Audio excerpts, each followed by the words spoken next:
माताओं, उपस्थित अधिकारी वर्ग और मेरे आदरणीय सभी शिक्षकगण, सभी को हम आदरपूर्वक नमस्कार करते हैं। बृहन्मुंबई महानगर पालिका शिक्षण विभाग राज्य स्तरीय ऑनलाइन शिक्षण इस उपक्रम में हम अभी आपके सामने प्रस्तुत हो रहे हैं और इयत्ता 8वीं का हिंदी का पाठ हम ले रहे हैं। तो चलिए हमारे साथ। नगर पालिका शिक्षण विभाग राज्यव्यापी ऑनलाइन शिक्षण मार्गदर्शिका है हम श्रीमती अनुजा एकनाथ पराडकर। हमारा स्कूल है रमाबाई सहकार नगर उच्च प्राथमिक मराठी शाला क्रमांक 2 घाटकोपर पूर्व। आज का सुविचार हम देखने जाएंगे तो ये बहुत सीधा साधा है। देखो बच्चों, पेड़ लगाओ और जीवन बचाओ, ये तो हम सुविचार हर बार सुनते आए हैं। हिंदी में सुनते आए हैं, विज्ञान में सुनते आए हैं, इतिहास में सुनते आए हैं, भूगोल सभी विषयों में हम इसका वर्णन करते हैं। तो बच्चों, इस बारे में आप में से कोई हमें बता सकता है कि पेड़ लगाओ और जीवन बचाओ, इसका अर्थ आपने क्या लिया है? कोई आप में से बता सकता है?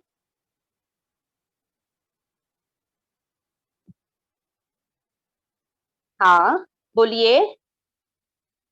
पेड़ लगाओ और जीवन बचाओ। ठीक है, हम आगे चलते हैं। देखो, पेड़ लगाना और जीवन बचाना, इन दोनों का एक दूसरे के साथ बहुत गहरा संबंध है। क्योंकि हम जब जन्म लेते हैं तो हमारी माता हमारे लिए मीठे मीठे आवाज में लोरियां गाकर हमें सुलाती है। किसमें सुलाती है बच्चों? झूले में सुलाती है। और वो झूला किसका रहता है? लकड़ियों का। लकड़ियां कहाँ से आती है? पेड़ से। तो बच्चों, हमारा जन्म के साथ ही पेड़ से अपना एक अलग से नाता जुड़ गया है।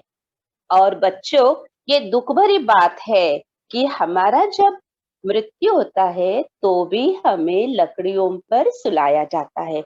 तो जन्म और मृत्यु, इसके बीच में जो हमारा जीवन है, जो बचाना है, जिसे हर एक सुविचार में कहा जाता है कि जीवन बचाओ, तो जन्म और मृत्यु के बीच में पूरे जीवन में हम पेड़ के सिवाय कभी भी रहते नहीं। हर एक मोड़ पे, हर एक क्षण में हमें पेड़ों की याद आती है और पेड़ों की मदद के बिना हम आगे नहीं जा सकते। और वो मदद क्या है? कैसे पेड़ों से हम क्या-क्या लेते हैं? पेड़ों के जरिए हम अपनी प्रगति कैसे कर सकते हैं? ये सभी हम आगे देखने वाले हैं। तो आइए बच्चों, आज 24 तारीख है, नवंबर महीना है, 2021 साल है। इयत्ता 8वीं में हम देखने वाले हैं हिंदी का घटक लकड़हारा और वन। थोड़े से बाजू में हमने उत्तराखंड के वन का एक चित्र आपको दिखाया है। ऐसे घने जंगल थे उस समय, आज वहां पे नहीं है। और इसका दाखिला जो है वो हम आगे देखेंगे कि उत्तराखंड का महत्व क्या है। अब हम इस पाठ की, जो लकड़हारा और वन, ये जो पाठ है, उसकी हम अध्ययन निष्पत्ति देखने जा रहे हैं। देखो बच्चों, बहुत महत्व है। छात्र, पेड़ पौधों का महत्व स्पष्ट करता है।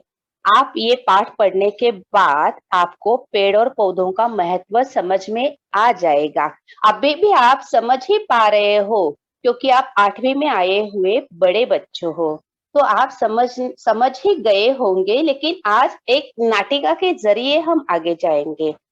छात्र देखो, पेड़ पौधों एवं वनों का संरक्षण करता है। आपके कंधे पे कितनी बड़ी जिम्मेदारी सौंपी है। देखो, आपको संरक्षण करना है पेड़ पौधों वनों का। और आज तक कौन कौन संरक्षण करते आए हैं?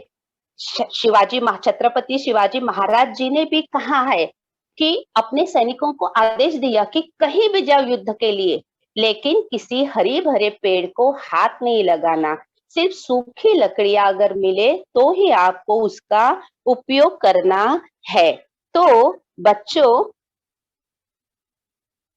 संरक्षण करने के लिए मैं एक आपको उदाहरण दे रही हूँ। वो उदाहरण है अपने भारत का चिपको आंदोलन। अभी चिपको आंदोलन जैसे अभी सविनय कायदे भंग आंदोलन सम्मानीय बागड़े मैडम जी ने आपके साथ बहुत विस्तार पूर्वक चर्चा की है। तो आज हम संरक्षण के बारे में पेड़ और पौधों के संरक्षण के लिए भी एक आंदोलन खड़ा हुआ था। वो आंदोलन था चिपको आंदोलन। वो आंदोलन था पेड़ों की रक्षा के लिए। इसकी शुरुआत उत्तर प्रदेश चमोली जिले में हुई थी, जो आज उत्तराखंड में है।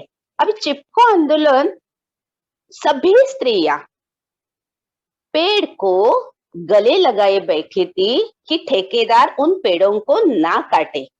सरकार ने तो आदेश दे दिया था कि पूरा पेड़ ठेकेदार को बेच दिया था, लेकिन उस समय इन सब स्त्रियों ने उत्तराखंड में, जिनमें थी गौरा देवी, इस गौरा देवी स्त्रियों ने उस चमोली जिलों की सभी स्त्रियों को इकट्ठा कर दिया और सभी स्त्रियां जो ठेकेदार पेड़ काटने के लिए आए थे, वो सभी स्त्रियां वो पेड़ों को गले लगाए बैठी और कहा कि हमें काटो, पहले हमें काटो, बाद में इन पेड़ों को काटो। तो सरकार को झुकना पड़ा। उस समय थी अपनी कैलाशवासी पंत प्रधानमंत्री जी श्रीमती इंदिरा गांधी और इन गौरा देवी के साथ थे सुंदरलाल बहुगुणा, जो महात्मा गांधी जी के विचारों से बहुत प्रभावित थे। और इन्होंने ये ऐसा आंदोलन छेड़ा कि सरकार को झुकना पड़ा और तब पर्यावरण मंत्रालय समिति का गठन हुआ। तब तक अपने पूरे भारत में पर्यावरण मंत्रालय नहीं था बच्चों। तो उनकी समझ में आ गया कि पेड़ पौधों वनों का संरक्षण करने की कितनी बड़ी जरूरत है। ये नाटिका जब हम देखेंगे एकांकी, तो आप ऐसा सोचेंगे कि अरे हाँ, ये एकांकी है। अभी आगे हम एकांकी का अर्थ भी जानेंगे और आप वो देखेंगे। और छात्र देखो, आखिरी है प्रकृति हमारी गुरु है। इस विषय पर अपने विचार आप प्रदर्शित करोगे। तो इस प्रकृति का मतलब क्या है, प्रकृति में क्या आता है, वो हम आगे अपने पाठ में देखेंगे। देखो बच्चों, अभी मैंने आपके सामने एक खाने की थाली रखी है। बहुत मीठी थाली है, बहुत तीखी थाली है। इस थाली में जो खाना परोसा गया है, वो देख के आपके मुंह में ललचाए होंगे कि कभी हम खाए ऐसा खाना। हाँ, दाल है, चावल है, चपाती है, सब्जी है, रोटी है, मछली है, मांस है। देखो बच्चों, अभी आपके मन में आया होगा कि मैडम ये थाली क्यों दिखा रही है। तो आप ये सोचो कि इस थाली में ऐसा कौन सा पदार्थ नहीं है जो वनस्पति से हमें मिला है। आप बोलोगे सब्जी ठीक है, चावल ठीक है, दाल ठीक है, चपाती ठीक है, लेकिन मैडम मछली और मांस कैसे। बच्चों देखो, एक तरीके से देखा जाए तो हमें सामने से इसे दिखाई देता है और मछली और मांस हमें पेड़ों से नहीं मिलता, लेकिन ये मछली और मांस जिससे बना है, भेड़ है, बकरी है, ये किस पर पलते हैं, ये भी तो वनस्पति पर पलते हैं ना बच्चों।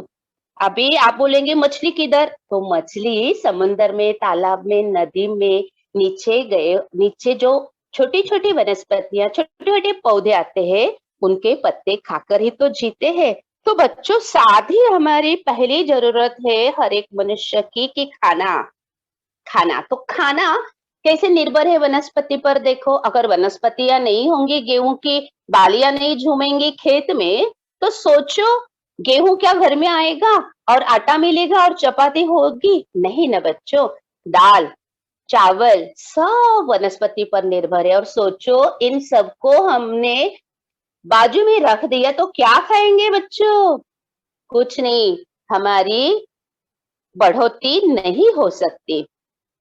देखो बच्चों, ये तो वस्त्र है, कपास है, कपास भी तो एक वनस्पति है और कपास के पौधों के फूलों से ये वस्त्र मिलते हैं, ये धागे बनाते हैं। और सभी वस्त्र सविनय कायदे भंग जो अभी मैडम ने बताया, उसमें जो अपने नेता थे, वो सभी कपास के पौधों के फूलों से बने हुए वस्त्र ही इस्तेमाल करते थे, जिसे हम मराठी में कहते हैं खादी।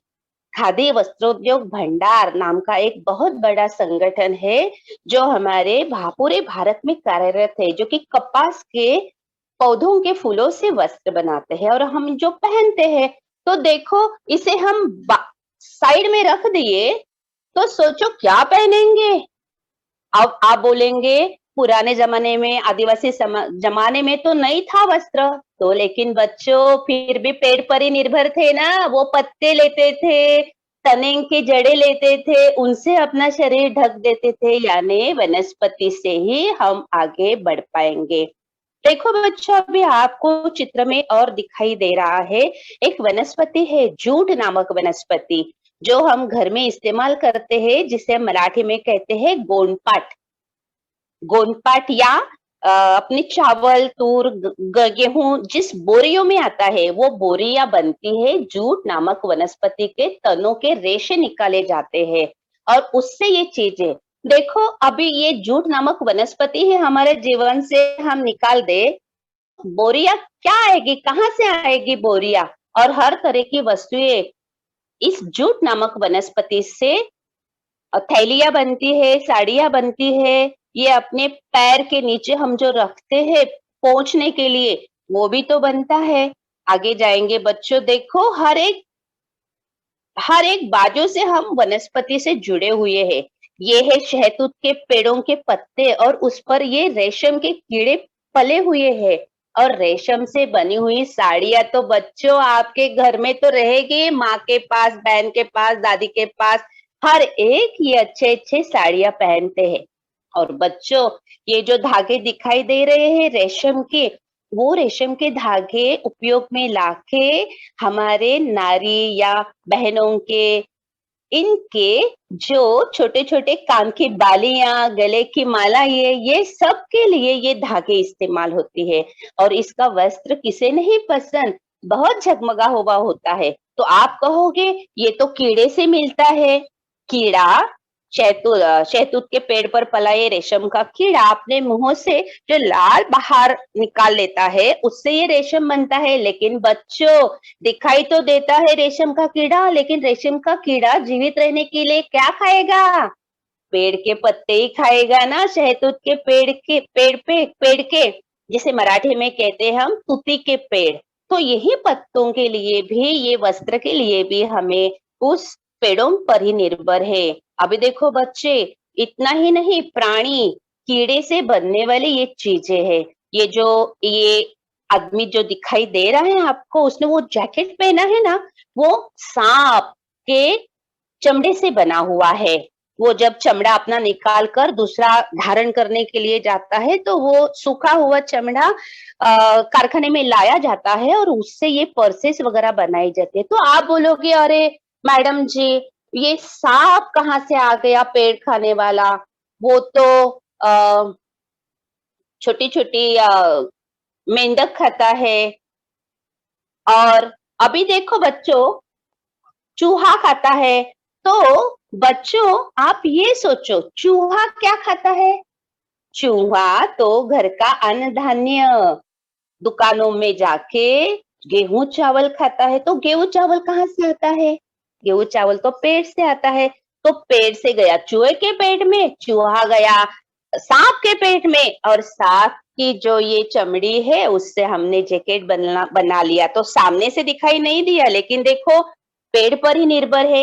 ये जो आपकी कंगन दिखाई दे रही है आपको, तो वो कंगन है लाख नाम के कीड़े से। वो अपने मुंह से जो द्रव पदार्थ निकाल देता है, उस लाख से ये कंगन बनाए जाते हैं। तो वो कीड़ा भी वनस्पतियों के पत्ते खाकर जीता है। और ये जो पर्से से कोल्हापुरी चप्पलें देखो, कोल्हापुरी चप्पलें तो भैंस के चमड़े से कमाकर वो बनाते हैं। तो भैंस तो चारा खाती है। तो ध्यान रखो बच्चों, हर एक जो चीज है अपने जीवन में, वो हर एक चीज, ये देखो स्वेटर आप पहनते हो, पर्सेस पहनते हो, स्वेटर से तोरण वगैरह बनाते हो दरवाजे पर लटकाने के लिए, मंगल दिन सजाने के लिए, तो वो भी भेड़ के बालों से आता है। तो भेड़ भी चारा ही खाती है। तो आप समझ लेना चाहिए कि हर एक अपनी जो पूरी ज़रूरतें हैं देखो, अभी ये घर है बच्चों, घर बनाने के लिए आपको ये इस्तेमाल करना पड़ता है। अफ्रीकन मकान तो देखो पूरा लकड़ी से बना हुआ है, कोकण का मकान देखो लकड़ियों से बना हुआ है। अभी बड़े-बड़े होटल जो रिज़ॉर्ट हम कहते हैं, वो होटल भी लकड़ियों से ही बनाते हैं। तो हमारी मूल ज़रूरतें जो है, अन्न, वस्त्र और मकान, तो इन मूल ज़रूरत पूरे के पूरे हमारे इस वन पर निर्भर है, इस पेड़ों पर निर्भर है, इन पौधों पर निर्भर है। तो बच्चों, सोचो मैंने पहले सुविचार में बता दिया कि जन्म से मृत्यु तक पूरा बीच का हमारा जीवन वन पर, पेड़ों पर निर्भर है। तो हम अभी अपने पाठ की तरफ मुड़ते हैं। लकड़हारा और वन, लेखक है अरविंद भटनागर जी। बच्चों, एकांकिका है ये। एकांकिका अर्थ है एक अंक का नाटक। ये छोटा सा नाटक है, 3 घंटे वाला नहीं, छोटा सा रहता है। और एकांकी उसे कहते हैं कि उसमें किसी एक ही बात का चर्चा की जाती है। हाँ, इस बात में जो परिचय लिखा है अरविंद भटनागर जी एकांकीकार के रूप में प्रसिद्ध है। पर्यावरण परिरक्षण के लिए वृक्षारोपण एवं वृक्ष संवर्धन की आवश्यकता पर हमेशा आपने बल दिया है। देखो बच्चों, परिचय करते समय हम मराठी में कहते हैं की यांनी हे पुस्तकाचं लेखन केलं, या लेखकांनी असं असं लिहिलं आहे। तो हिंदी में हम कहते हैं आपने, आपने ऐसा किया है, आपने ये लिखा है, आपने इस पर चर्चा की है। और यहाँ पे एक शब्द आया है एवं। एवं शब्द बहुत ही महत्वपूर्ण है। उसका अर्थ है इसी प्रकार, यानी कि सिर्फ पर्यावरण परिरक्षण ही नहीं, तो उसके साथ साथ इसी प्रकार आपने वृक्षारोपण पर भी ध्यान दिया है। और पीछे वाला दृश्य है वो सुंदरवन, बंगाल का राष्ट्रीय उद्यान का दृश्य है। अभी देखो बच्चों, इस पाठ में प्रस्तुत एकांकिका में लेखक ने मेहनत, ईमानदारी एवं छोटे परिवार का महत्व समझाया है। बाजू में आपको एक चित्र दिखाई देगा। आप तो बोलोगे छोटा परिवार यानी हम दो, हमारे दो, लेकिन नहीं बच्चों, हम दो और हमारे दो, इन दोनों के बीच में नाना नानी या दादा दादी भी चाहिए। ये आप ध्यान में रखो, तो ही अपना परिवार, पूरा परिवार हो जाएगा। अभी आपका कहना है, यानी कि लेखक का कहना है कि पेड़ पौधों से हवा, पानी, फल मिलते हैं, अतः हमें पेड़ पौधों, वनों का संरक्षण तो करना ही चाहिए। ये हमने अभी सुविचार के साथ साथ भी देखा है। आगे चलेंगे। देखो बच्चों, अभी मौलिक सृजन, मौलिक सृजन यानी कि इसका अर्थ है, मौलिक का अर्थ है कीमती, कीमतवान, बहुत कीमतवान है। क्या कीमतवान है? सृजन यानी विचार, बहुत कीमती विचार है। कौन सा विचार है? तो प्रकृति हमारी गुरु, इस विषय पर अपने विचार लिखो, आप जरूर लिख पाओगे। अभी इस प्रकृति में क्या क्या आता है बच्चों, देखो मैंने बाजू में चित्र में छोटे छोटे चित्र दिए हैं कि पृथ्वी, आग, तेज, वायु और आकाश, ये जो पंच तत्व है वो प्रकृति में आते हैं। पृथ्वी यानी मिट्टी, मिट्टी नहीं तो वन नहीं।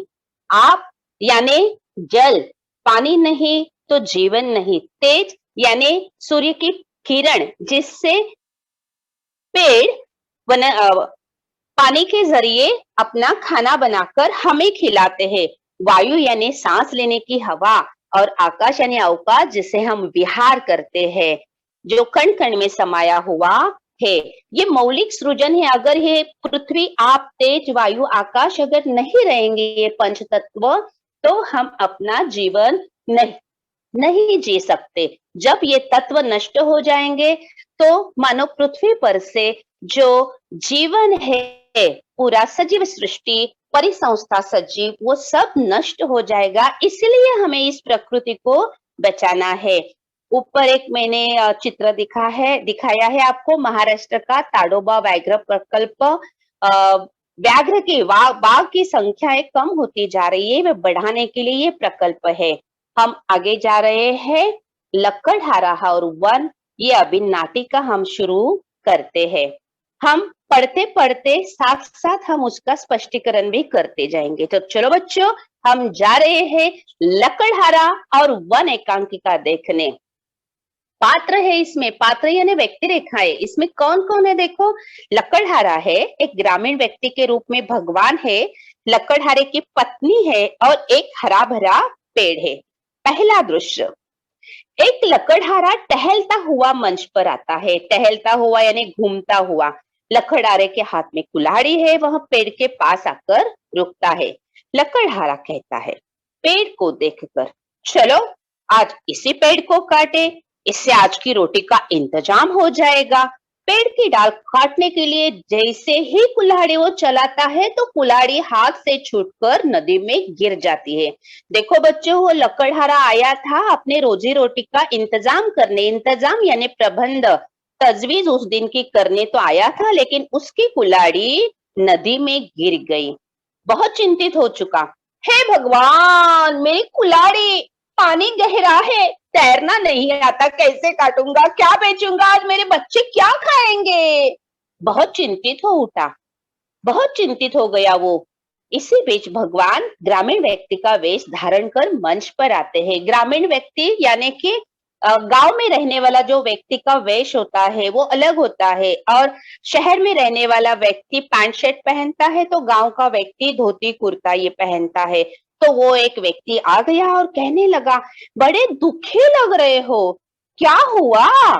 ऐसे उसने पूछा खैरियत से। तो लकड़हारा दुख भरे शब्द में क्या बोला, क्या कहूँ भाई, अचानक मेरी कुल्हाड़ी नदी के गहरे पानी में गिर गई, मेरा तो सब कुछ चला गया। अभी गहरा पानी यानी का इसका क्या मतलब है कि जिस पानी में हम खड़े नहीं रह सकते। अगर पानी गहरा नहीं होता तो लकड़हारा जो है वो नदी के अंदर जाता और अपनी कुल्हाड़ी लेके आता, लेकिन पानी जो गहरा था उसे तैरना नहीं आता था। वो ग्रामीण ने बोल दिया उसको कि हाँ भाई, तुम्हारा कहना तो ठीक है भाई, तुम मेरी मदद कर सको तो बड़ा उपकार होगा। ठीक है ठीक है, तुम दुखी मत हो, मैं कोशिश करता हूँ। यह कहकर वह ग्रामीण नदी में कूदा, एक चांदी की कुल्हाड़ी निकाल कर बाहर आ गया। अरे भाई, तुम कितने भाग्यवान हो, लो तुम्हारी चांदी की कुल्हाड़ी। भाग्यवान का मतलब है मेहनत के बिना जो मिलता है वो उसे भाग्यवान कहते हैं। जैसे कि हमें अचानक लॉटरी लगती है तो हमने कुछ मेहनत नहीं की है, जो 10 रुपए का टिकट खरीद लिया और हम घर आते हैं तो नंबर लग जाता है, तो लॉटरी लग जाती है, तो बहुत आनंद होता है। तो उसे हम कहते हैं ओहा मैं कितना भाग्यवान हूँ, यानी कि मुझे मेहनत किए बिना वो मिल गया। जो मिलता है उसे कहते हैं, उस व्यक्ति को कहते हैं भाग्यवान। लकड़हारे ने कहा चांदी की कुल्हाड़ी देखकर, नहीं भाई, यह मेरी कुल्हाड़ी नहीं है। ठीक है, एक बार फिर कोशिश करता हूँ। कोशिश यानी प्रयास करता हूँ, प्रयत्न करता हूँ। वो नदी में एक बार कूद गया फिर से, और वो ग्रामीण ने सोने की कुल्हाड़ी निकाल कर बाहर लाई। देखो हाँ, सोने की कुल्हाड़ी। तो लकड़हारे को आश्चर्य हुआ। उसने कहा, क्या कुल्हाड़ी मिल गई? तो ग्रामीण ने कहा, हाँ हाँ मिल गई, लो यह सोने की कुल्हाड़ी। तो लकड़हारे ने कहा, नहीं भाई नहीं, मैं तो बहुत गरीब हूँ, यह सोने की कुल्हाड़ी तो मेरी है ही नहीं। देखो बच्चों, कितना प्रामाणिक है, देखो ईमानदार है। ये जो है वो ईमानदार है। ना इसने चांदी की कुल्हाड़ी को अपना कहा, ना इसने सोने की कुल्हाड़ी को अपना कहा, लेकिन उसे बहुत दुख हुआ कि मैं इतना ईमानदार होकर भी मेरी कुल्हाड़ी तो नहीं मिली, मैं क्या काटूंगा, बच्चों को कैसे पालूंगा, ये चिंता तो उसके दिमाग में थी। लेकिन फिर भी वो दुखी होकर बोला, देखो खैर जाने दो भाई, तुमने मेरे लिए बहुत कष्ट उठाए। कष्ट उठाना यानी क्या, तो परिश्रम करना, मेहनत करना। अपने माता पिताजी जो घर में होते हैं वो तुम्हें अन्न वस्त्र निवारा ये सब देने के लिए कष्ट लेते हैं। आपका जन्मदिन मनाने के लिए ज्यादा पैसा चाहिए तो ज्यादा मेहनत करते हैं वो। सभी भाग्यवान नहीं होते, लॉटरी लगती नहीं सभी को। सभी को परिश्रम और मेहनत से ही अपना मकाम मकाम के लिए आगे जाना होता है। तो हम आगे चलेंगे बच्चों। तो वो जो ग्रामीण था वो बीच में बोला, कि नहीं भाई नहीं, इसमें कष्ट की क्या बात है। मुसीबत के समय एक दूसरे के काम आना तो हमारा धर्म है। देखो बच्चों, मुसीबत का अर्थ है संकट और धर्म का अर्थ है आचरण, बर्ताव।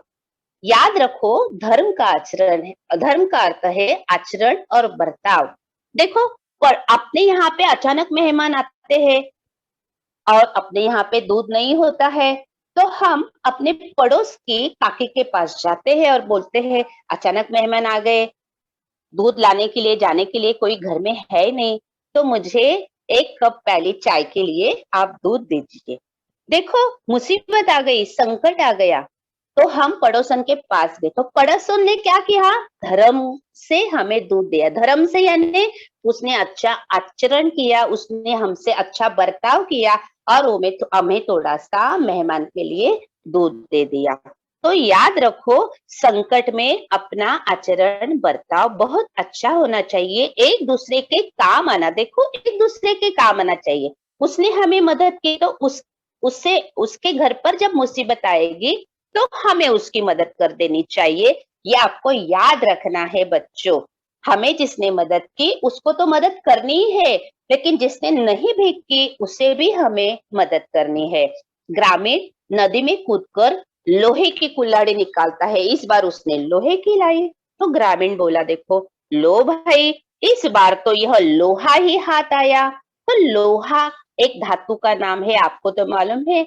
आपके घर में छुरी चक्कू जो रहते हैं वो लोहे के बने हुए होते हैं, कुर्सी भी हो सकती है आपके घर में लोहे की।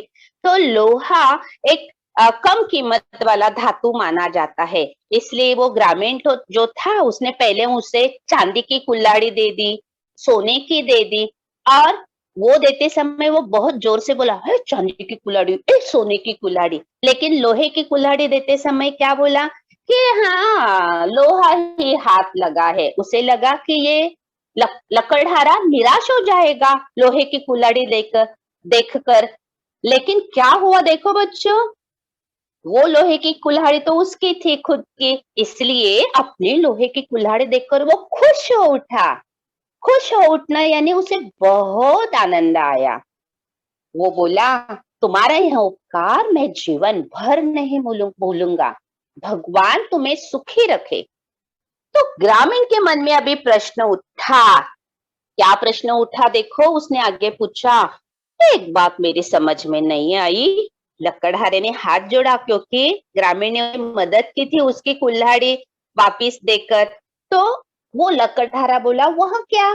ग्रामीण ने बोला कि मैंने तुम्हें पहले चांदी की कुल्हाड़ी दी, फिर सोने की दी, तुमने नहीं ली। ऐसा क्यों? ऐसा क्यों? उसके मन में, किसी के भी मन में ये प्रश्न उठ सकता है ना। जैसे कि बच्चों, रास्ते पर पड़ी हुई नोट को देखकर क्षण भर हमारा भी जी ललचाता है ना, कि उठा ले कि नहीं उठा ले, उठा ले कि नहीं उठा ले। लेकिन बाद में हमारे मन में आता है, नहीं, हमारे शिक्षकों ने क्या कहा है, हमारे माता पिताजी ने क्या कहा है, मेहनत और परिश्रम से कमाया हुआ वो अपना धन है, दूसरा नहीं। तो हमारा जी पीछे आ जाता है, दिमाग काम करने लगता है और हम वो नोट उठाए बिना बाजू से चले जाते हैं। तो देखो बच्चों, ये जो है संस्कार वो बहुत अच्छे संस्कार है। वैसे ही संस्कार इस लकड़हारे पर हुए थे।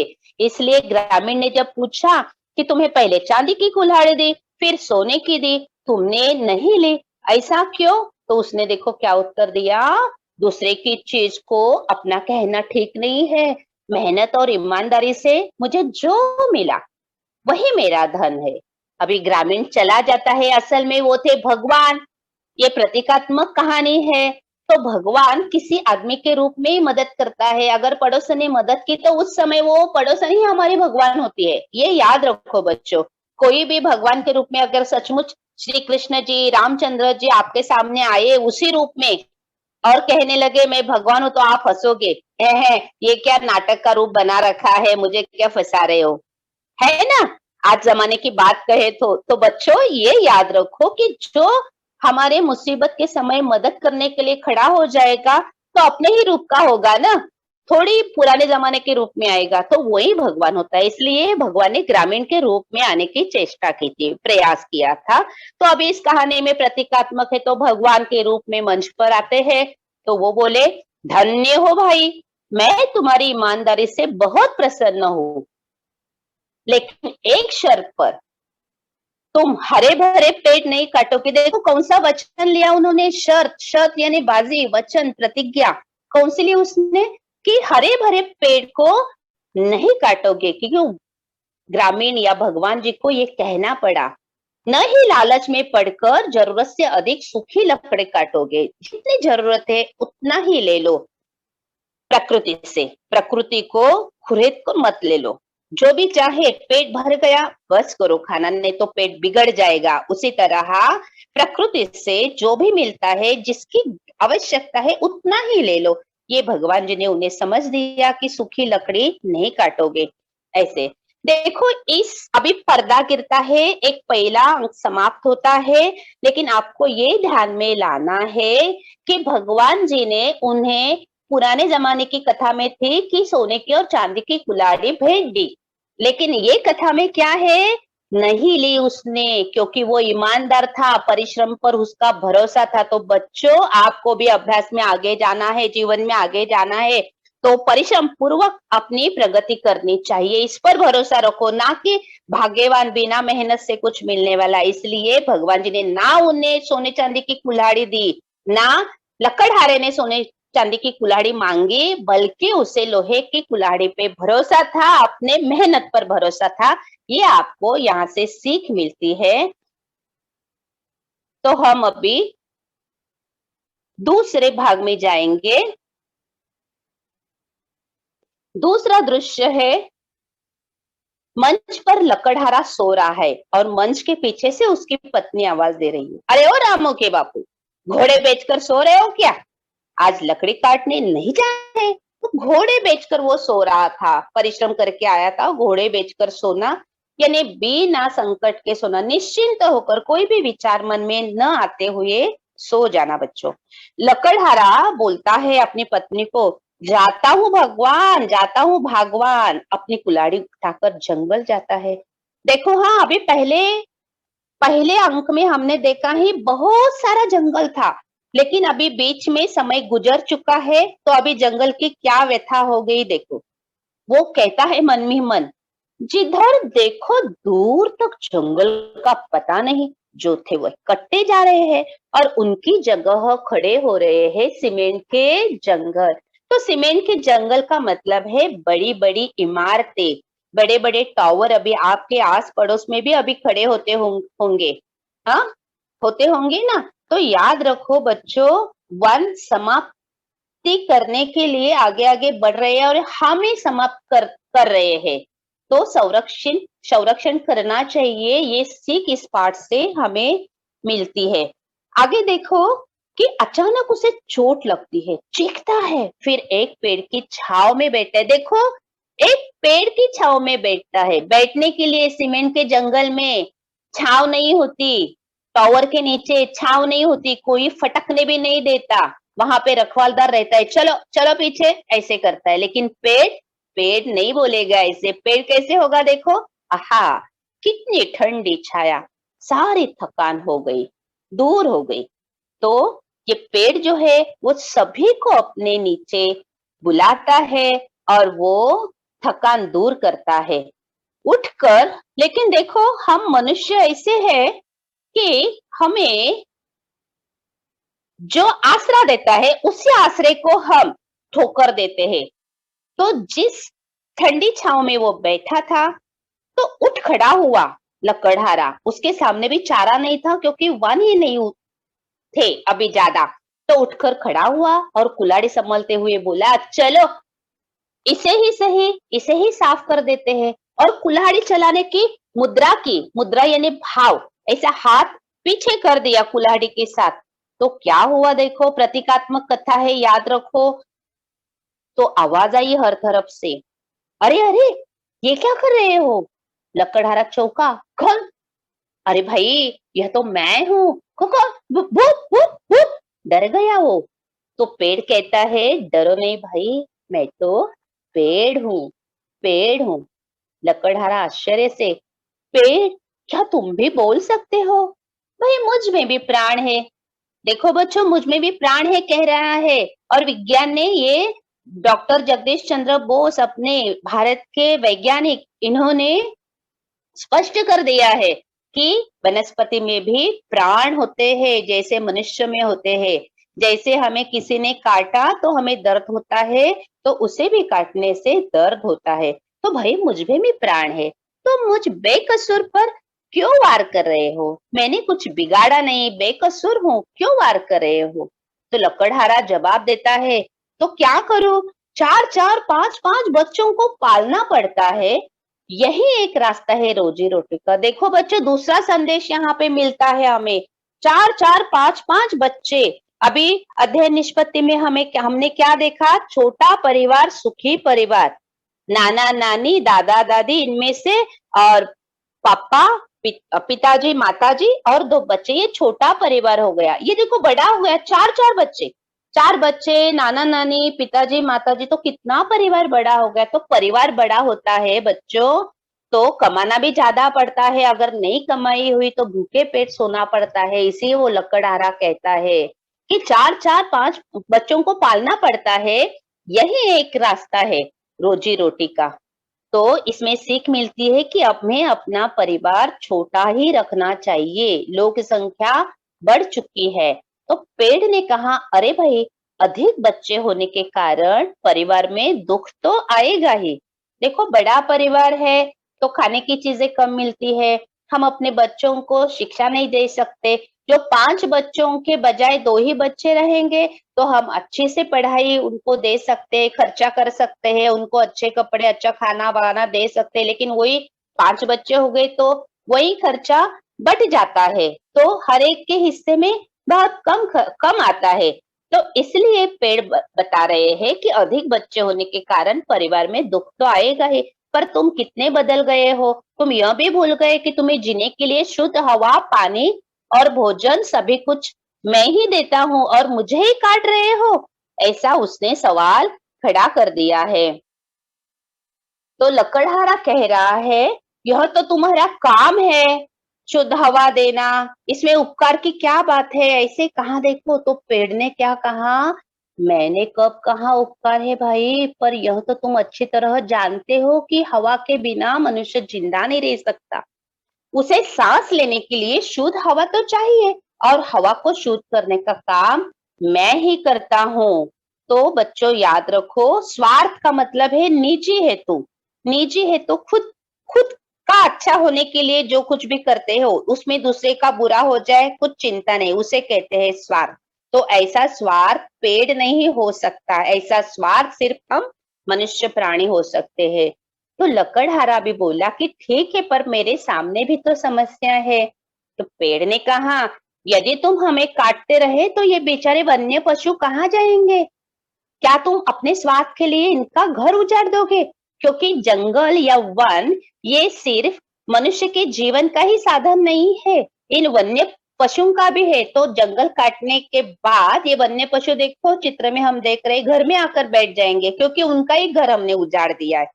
तो उनको उनका घर मिलना चाहिए, इस हेतु हमें पेड़ों का, वनों का संरक्षण करना चाहिए, ये बात याद रखो। लकड़हारा बोलता है कि तो फिर मैं क्या करूं? क्या मैं अपना घर उजाड़ दूं? मेरा मतलब ये नहीं है, यदि तुम इस तरह हमें काटते रहे तो अच्छी वर्षा कैसे आएगी? वर्षा यानी बारिश। बारिश के पर्वत पर जो पेड़ रहते हैं, उन पेड़ों को बादल टकरा कर वहीं रुक जाते हैं, वहां थम जाते हैं।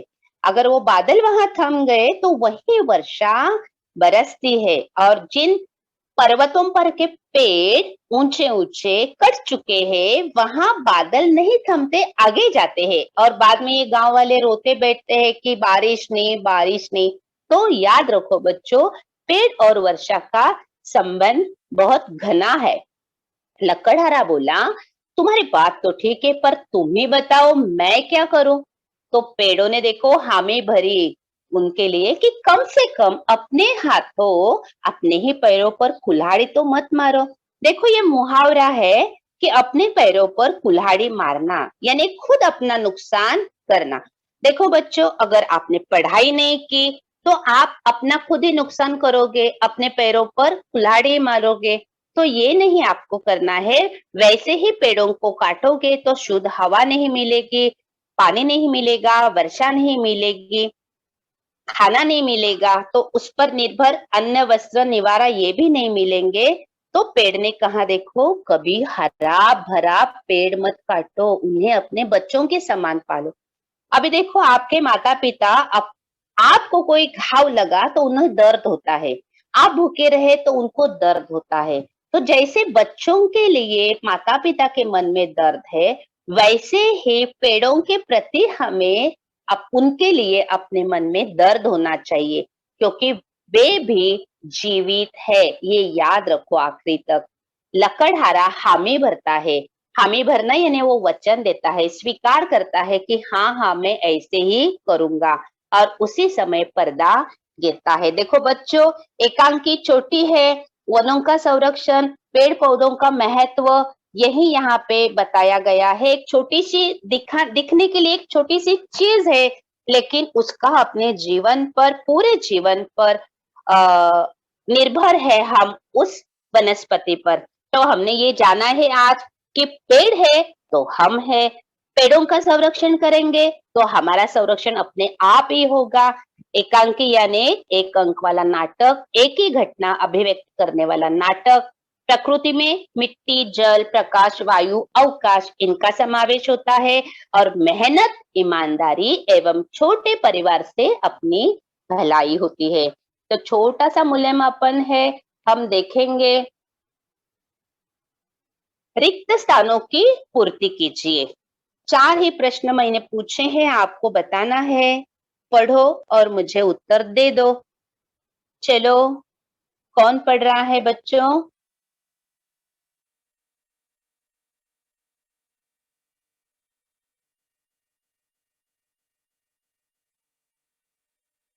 हेलो,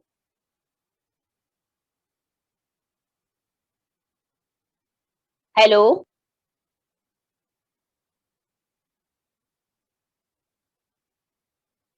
हेलो बच्चों।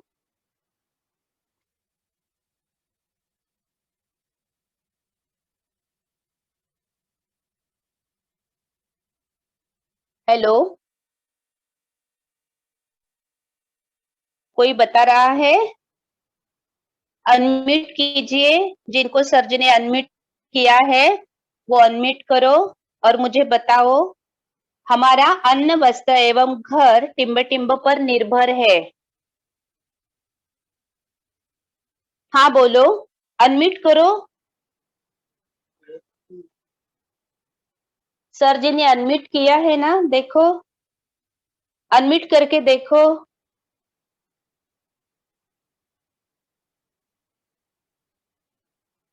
अनम्यूट करके देखो सर।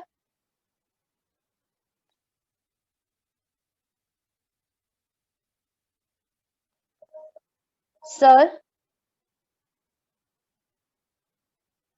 हाथ तो ऊपर है लेकिन बच्चों अनम्यूट करके देखो खुद को।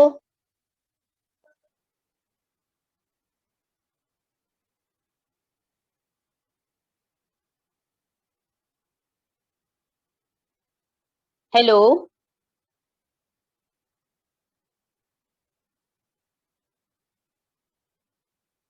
हेलो,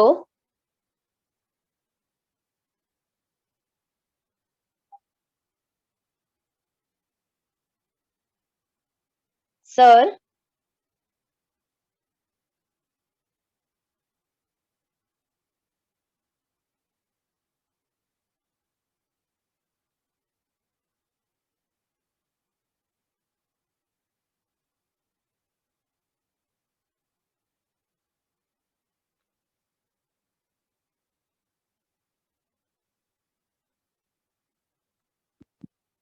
अनम्यूट करो। मैम हाँ, मैं नेहा। हाँ बोला बोला। रिक्त स्थानों की पूर्ति कीजिए। पहला है हमारा अन्न, वस्त्र एवं घर। हमारा अन्न, वस्त्र एवं घर पेड़ पर निर्भर है। सही है, सही है, सही है। दूसरा है, हम टिम्ब टिम्ब का संरक्षण करेंगे तो ही मानव जाति आगे बढ़ पाएगी। हाँ, आस्था।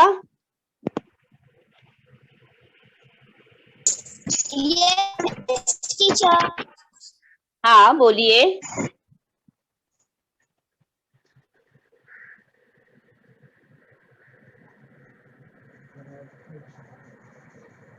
टीचर मैं बोलूं गायत्री।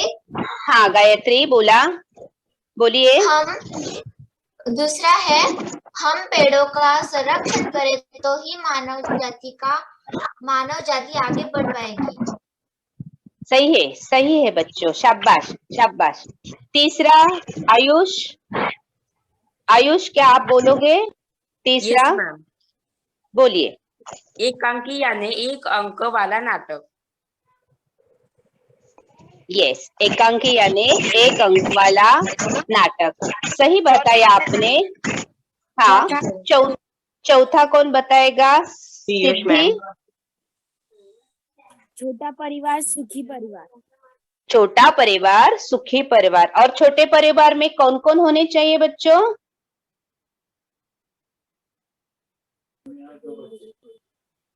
हाँ, नाना नानी, यस, दो ये बच्चे और पिता। पिता माता। हाँ, सही में आपने इस पाठ का बहुत आनंद लिया। क्या आप इसका नाटक भी देखना चाहोगे? मैं ये नाटक आपको दिखाने जा रही हूँ। मैं भी 8वीं कक्षा की टीचर हूँ, तो मैं आपको मेरे स्कूल में नाटक बिठाई है, वो एकांकी मैं आप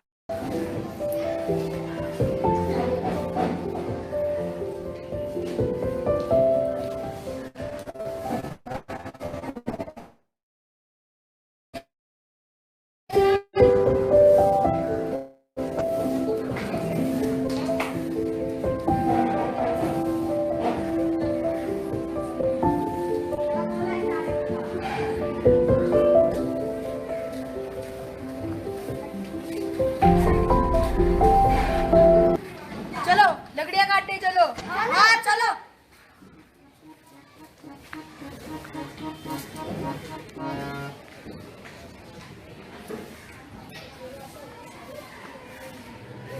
चलो आज इन्हीं पेड़ों को काटे। चलो इन्हीं पेड़ों से आज की रोटी का इंतजाम हो जाएगा।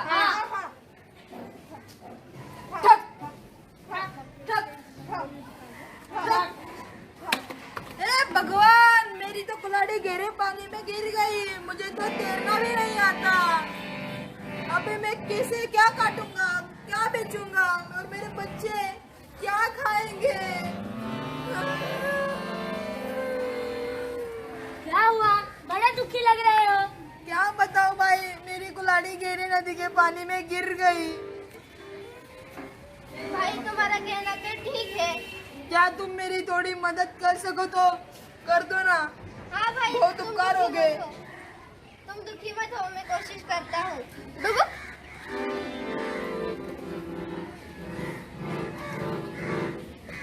तुम तो कितने भाग्यवान हो। ये लो तुम्हारी चांदी की कुल्हाड़ी। भाई ये कुल्हाड़ी मेरी नहीं है। मैं फिर एक बार कोशिश करता हूँ। डुबो। भाई क्या कुल्हाड़ी मिल गई? हाँ हाँ, मिल गई। ये लो तुम्हारी सोने की कुल्हाड़ी।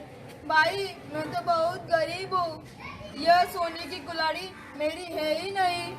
खैर जाने दो, अभी आपने बहुत कष्ट उठाए। नहीं भाई नहीं, इसमें कष्ट की क्या बात है। मुसीबत के समय एक दूसरे की मदद करना ये तो हमारा धर्म है। मैं फिर एक बार कोशिश करता हूँ।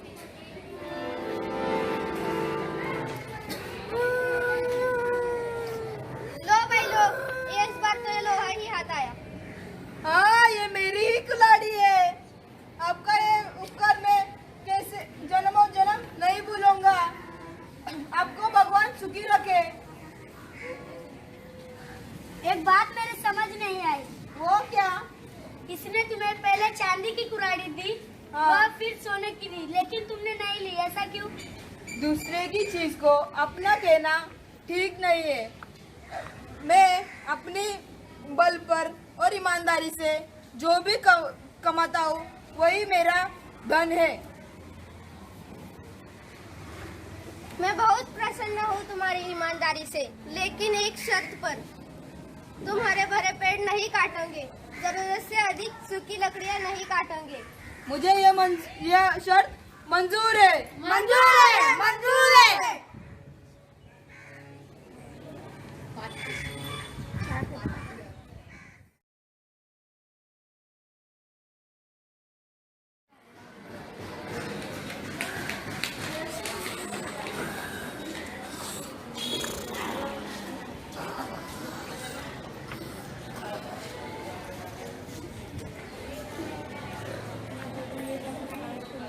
अरे हाँ राम के बापू, अरे हाँ राम के बापू, ओ राम के बापू, घोड़े बेचकर सो रहे हो?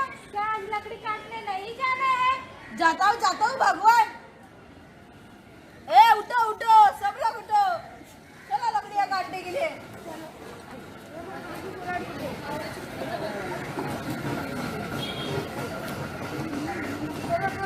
चलो चलो लकड़ियाँ काटने चलो। जिधर भी देखो दूर तक जंगल का कुछ पता नहीं है।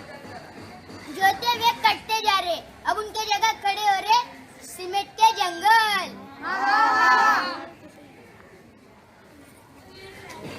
आहा, कितनी ठंडी छाया है, मेरी सारी थकान ही दूर हो गई। तो चलो इन्हें साफ कर डाले। चलो।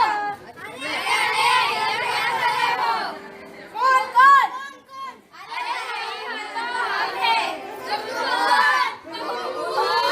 डरो नहीं भाई, यह तो हम हैं पेड़। पेड़ क्या तुम भी बोल सकते हो? भाई मुझ में भी प्राण है, तुम मुझ पे कसूर पर क्यों वार कर रहे हो?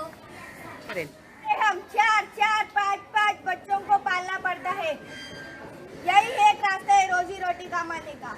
अरे भाई, अधिक बच्चे होने के कारण परिवार में तो दुख आएगा ही, पर तुम सब कितने बदल गए हो। तुम ये भी भूल गए कि मैं ही तुम्हें जीने के लिए शुद्ध हवा, पानी और भोजन सभी कुछ देता हूँ।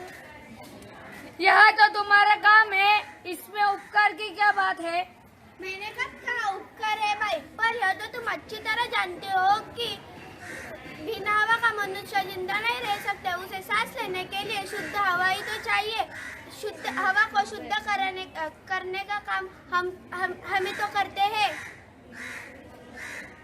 ठीक है, पर हमारे सामने भी तो समस्या है। यदि तुम हमें काटते हो तो ये बेचारे वन्य पशु कहाँ जाएंगे? क्या तुम अपने स्वार्थ के लिए उनका घर उजाड़ दोगे? फिर क्या हम लोग हमारा घर उजाड़ दे? हाँ, उजाड़ दे। हमारा मतलब ऐसा नहीं है। यदि तुम इस तरह हमें काटते रहे तो वर्षा कैसे आएगी? और एक दिन तुम्हारा कहना तो सही है, पर अब तुम ही कहो हम क्या करें? हम क्या करें? कम से कम अपने हाथों अपने पैरों पे कुल्हाड़ी तो मत मारो। कभी हरा भरा पेड़ मत काटो, उन्हें अपने बच्चों के समान पालो ताकि चारों ओर हरियाली छाई रहे। हाँ, हम सब यही करेंगे।